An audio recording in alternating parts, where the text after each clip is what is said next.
Pelajaran Bani Israel ini juga mengingatkan kita bahwa kita harus waspada. Waspada terhadap diri kita sendiri. Ya. Makanya kalau kita berdoa itu kan diajarkan kita untuk berdoa dari kejahatan diri kita.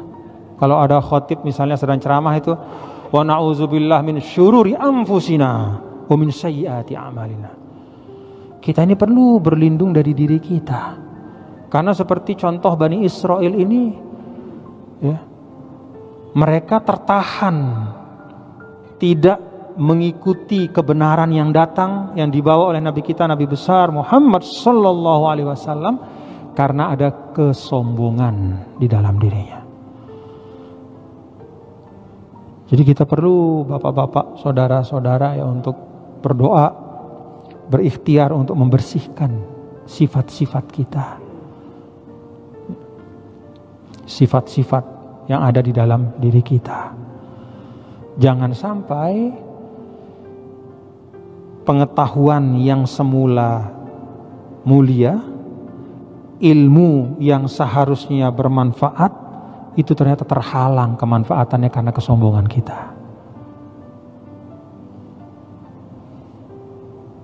Nah, karena itulah Nabi kita, Nabi besar Muhammad Sallallahu Alaihi Wasallam menyampaikan, tidak akan masuk surga orang yang dalam hatinya ada kesombongan walau sebesar biji sawi. La yadkhulul jannah man kana fi qalbihi mithqalu dzarratin min kibrin. Karena memang bahaya kesombongan itu. Ada lalu yang bertanya,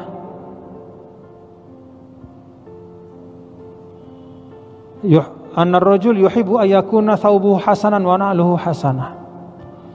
Ya Rasulullah, ada orang yang suka bajunya bagus, sepatunya juga bagus. Apa itu sombong? Kira-kira begitu. Nabi katakan, innallaha jamil yuhibbul jamal. Bukan itu kesombongan. Jadi kesombongan itu bukan di penampilan fisik, ya. Walaupun ya, bisa juga seseorang sengaja menggunakan penampilan fisiknya untuk menunjukkan yang ada dalam hatinya. Tapi tidak selalu, ya. Jadi penampilan fisik, ya, apa adanya itu bukan ukuran hati seseorang. Bahkan berpakaian yang bagus itu masyru'. Masyru' itu artinya apa? Diperintah untuk berpakaian yang rapi. Tidak harus mewah, tapi yang rapi. Nabi paling tidak suka kalau ada bagian bajunya beliau itu bolong.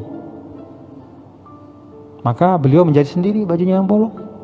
Tidak suka sepatu beliau itu robek, jahit sendiri sendal sepatunya. Tidak mewah, tapi rapi. Nah, bukan itu kebohongan. Apa kebohongan? Bukan itu kesombongan. Apa kesombongan? Batarul haq wa ghamtun nas. Kesombongan itu ada dua, ya. Ada dua sikap. Yang pertama, batarul haq, ay radduhu wazdira'uhu, ya. Menolak, melawan kebenaran. Nah, ini dia contoh konkretnya Bani Israel itu. Jadi nyata-nyata kebenaran dia lawan. Dan para ulama menyampaikan, bapak-bapak saudara, bahwa ini tidak hanya urusan agama, ya. Jadi termasuk urusan-urusan dunia juga. Misalnya, mohon maaf ya, kita sebagai ustadz nih, lalu kita menyampaikan baca kitab, tiba-tiba kita salah baca kitab. Lalu murid kita mengkoreksi. Ustadz, ya kalau bahasa Arab misalnya itu bukan dhammah tapi fathah misalnya, karena jadi maf'ul itu Ustaz, bukan fa'il. Kan harusnya senang ya, tapi ini ya tidak mesti pakai mulut, tapi cukup dia melotot sama muridnya. Hati-hati. Nah, itu termasuk batarul haq. Batarul haq. Itu menolak kebenaran. Dia tahu dia salah. Nah, Nah itu sebabnya kata para ulama juga, menolak kebenaran itu bermacam-macam kondisinya. Yang tidak boleh dan yang sombong itu menolak kebenaran dalam keadaan dia tahu bahwa itu benar. Tapi kalau menolak kebenaran karena dia tidak tahu itu benar, seperti sebagian besar orang-orang Eropa sampai saat ini masih menolak Islam karena mereka belum tahu Islam itu apa. Yang sampai tentang Islam kepada mereka itu bom, war. Yang sampai kepada mereka tentang Islam itu adalah simbol-simbol yang menakutkan, pedang apa semua. Sehingga mereka tolak. Ya. Bukan karena mereka menolak setelah tahu kebenaran dan keindahan Islam, tapi karena mereka tidak tahu. Sesuatu yang sampai, kan kita sudah bahas kemarin ya, kata Imam Ghazali itu. Imam Ghazali mengatakan ahlul fatrah itu yang macam-macam. Termasuk ahlul fatrah, kata beliau, adalah orang-orang yang sampai sekarang masa ini hidup tapi tidak sampai kepada mereka Islam dalam bentuk yang sebenarnya, itu ahlul fatrah. Tashmaluhumur rahmah. Itu bisa dirahmati Allah itu mereka.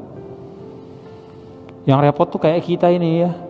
Kayak kita ini bapak-bapak.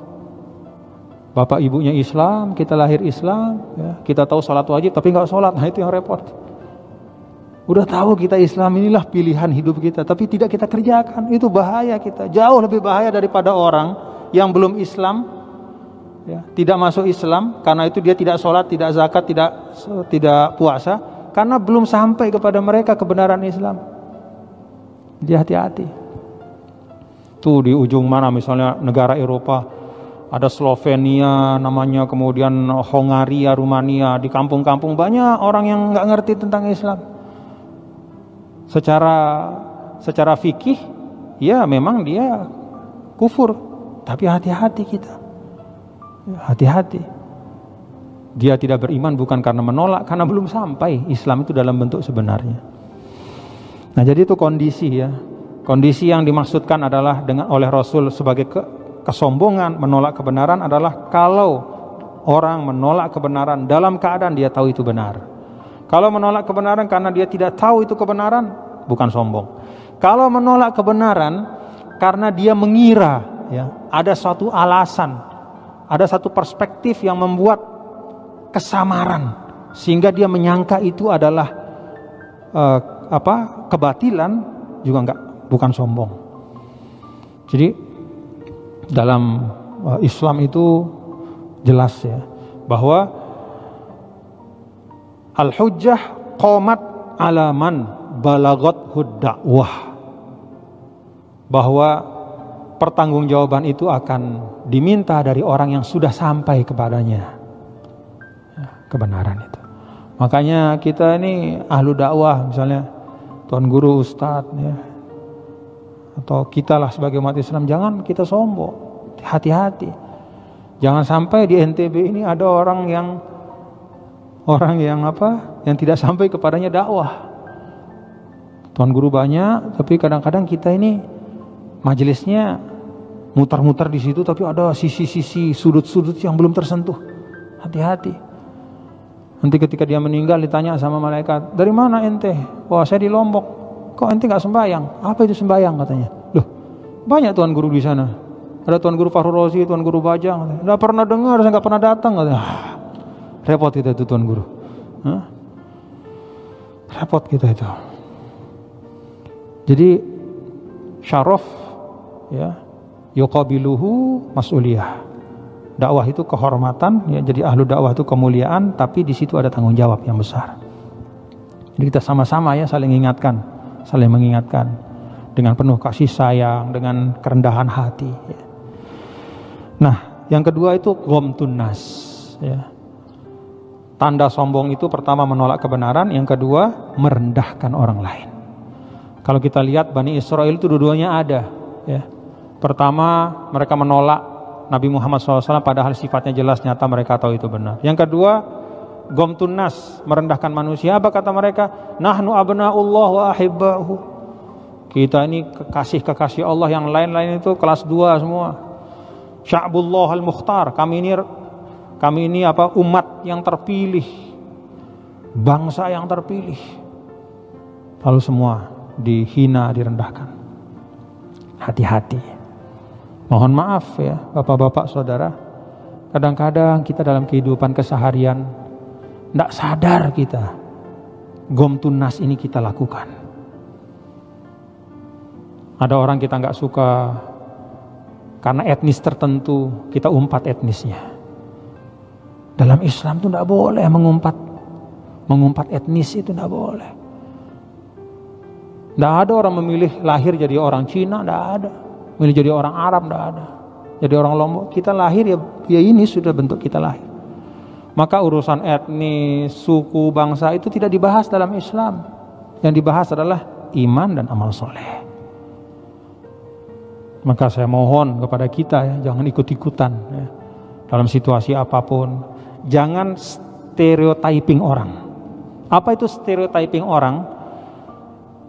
Melekatkan satu sebutan ya, yang sebenarnya mungkin hanya ada 1, 2, 3, 4 orang yang kayak begitu, tapi kemudian semua etnisnya kita sebut begitu.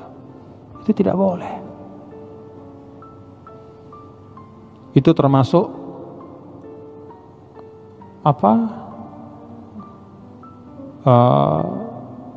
minal jahiliyah ya. Itu sifat jahiliyah, berbangga-bangga dengan suku sambil merendahkan suku yang lain. Jangan. Banyak di medsos saya baca gitu kan, umpatan-umpatan kepada suku tertentu apa etnis. Jangan ikut. Jangan ikut, jangan disebarkan. Cilaka kita itu.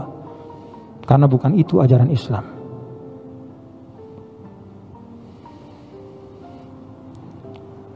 Kalau kita lihat ya, bapak-bapak saudara, keturunan siapa kita ini? Sekarang ada namanya ilmu DNA. DNA itu mengecek ya.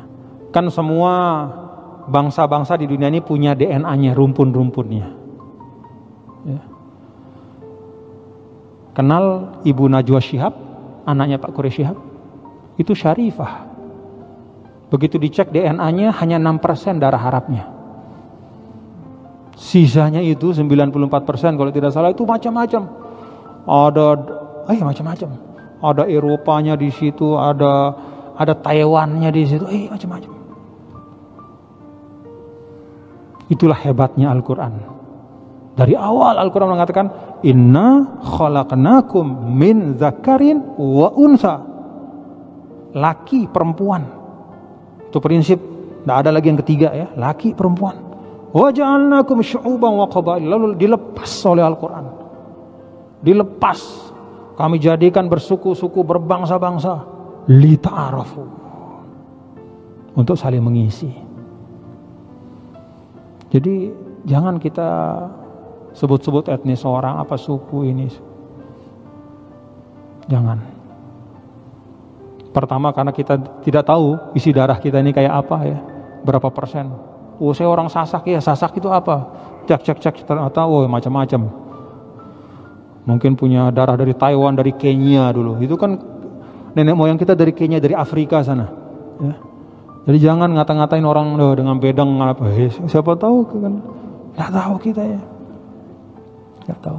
Hanya bangsa Arab yang paling teliti terhadap garis keturunan. Ya.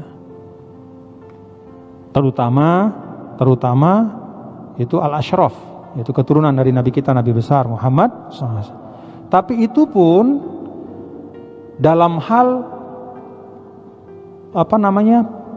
urutan keturunan bin tadi disampaikan sama tuan guru kita ya. Muhammad ibnu Abdullah ibnu Abdul Muttalib ibnu Abdi Manaf dan seterusnya. Hanya dari sisi situ. Tapi istilahnya keturunan yang sebenar-benarnya ya, komposisinya ya sekarang baru ketahuan. Beberapa tahun yang lalu saya kedatangan duta besar Amerika sama istrinya. Jadi duta besar Amerika ini istrinya orang Taiwan. Lalu ceritalah, ngobrol-ngobrol, lalu dicerita orang Taiwan ini istrinya, Pak Gubernur, saya ini baru tes DNA katanya. Waduh, setelah tes DNA itu saya baru tahu bahwa saya ini keturunan dari bangsa yang beragam, semuanya ada di saya.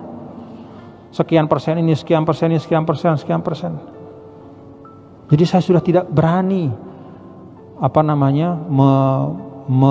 menyombongkan diri saya. Terlalu banyak akar saya yang masing-masing itu membentuk saya. Sama kayak kita. Ya istilahnya sekarang itu dengan sasak ya, memang karena kita kulturnya sasak, tapi siapa kita? Allahu a'lam bishawab. Ya. Karena itu siapapun yang ada di sekitar kita, siapapun itu ya, bagaimanapun bentuknya, ya kita harus melihatnya dengan kerendahan hati. Jangan sombong.